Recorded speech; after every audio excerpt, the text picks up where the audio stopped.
বাচ্চাদেরকে হাতে রাখবেন, প্রত্যেক গার্জিয়ানকে বলছি বাচ্চাদেরকে হাতে রাখবেন।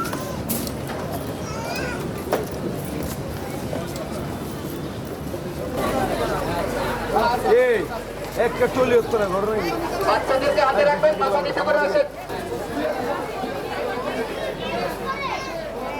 তো যাওয়ার সময় খুব আলহামদুলিল্লাহ আরামদায়কভাবে গেছি, ভালোভাবে গেছি। এখন যে আমরা আসলাম, আসার পথে কোনো ধরনের কোনো সমস্যা হয় নাই, অনেক ভালোভাবে আনন্দভাবে অনেক রিল্যাক্সে চলে আসছি।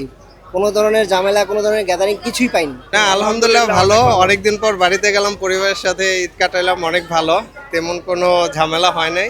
আর এবার আসাটা বেশ রিল্যাক্স ছিল, যদিও হয়তোবা কালকে অফ ডে, সেজন্য হয়তোবা রিল্যাক্স, বাট ওইরকম যাওয়ার সময় অত বেশি ঝামেলা হয়নি। আসার সময় অনেকটা রিল্যাক্সেই আসতে পারছি। অনেক সুন্দরভাবে ঈদ কাটালাম। এবারকা নতুন সরকার আসার পরে অনেক আনন্দে ঈদ কাটালাম। ঈদের আনন্দই গ্রামে অত্যন্ত ভালো কাটাইছে, খুব ভালো লাগছে।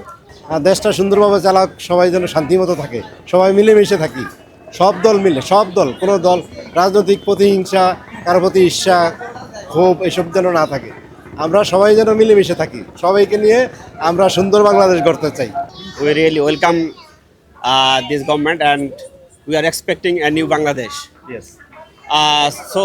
যেহেতু আমরা আসছি, এখন আমি এটার উদাহরণ দিয়ে বলবো, বুড়িগঙ্গার উদাহরণ দিয়ে বলবো যে যে বাজে অবস্থা চারপাশে, নোংরা আবর্জনা, পানি ময়লা, তো it needs to be clean immediately to save the rivers, to save Bangladesh people and the environment of Bangladesh.